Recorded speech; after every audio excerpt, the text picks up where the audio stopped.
আছেন। তো আমি আসলে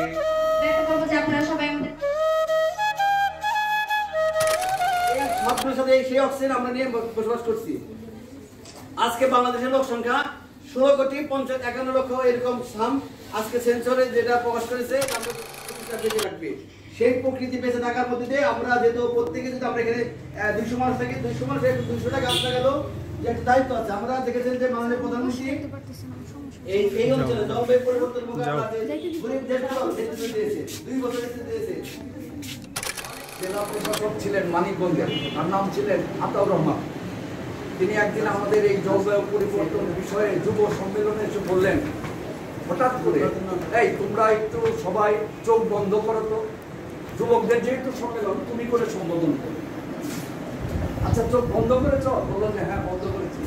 আচ্ছা এখন ভাবো তো তোমাদের পৃথিবীটা কেমন যদি এই পৃথিবীতে নারী এবং নদী না সবাই তো আশ্চর্য হয়ে গেল। আসলে নদী এবং নারী যদি না থাকে।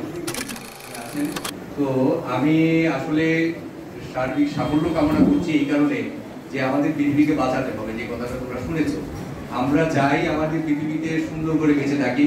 তোমরা জানো যে আমেরিকাতে দাবানল হচ্ছে, আমেরিকাতে ওই এলাকা থেকে লোকজন সরিয়ে দিচ্ছে, মানুষ বাঁচতে পারছে না। ইউরোপে লন্ডনে এবং ফ্রান্সে এবং ইটালি, অন্যান্য জায়গাতে, জার্মানিতে প্রচন্ড রকমের গরম এবং সেটা সহ্যেরও বাইরে, আমাদের চেয়েও বেশি ব্যাপার হচ্ছে।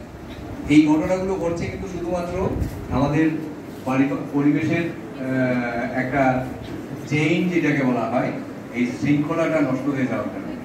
আমি আবারও সাফল্য কামনা করছি এবং আমি চাই যে আমাদের হাতে 10টা গাছও যদি আমরা লাগাই, বেঁচে থাক 5টা নষ্ট হয়ে যায়, কিন্তু আপনারা সবাই আমাদের পাশে থাকবেন।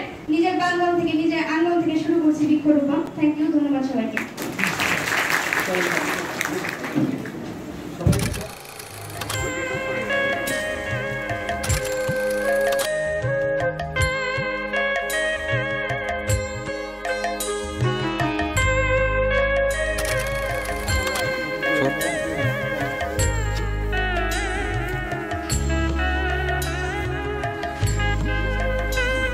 Thank you.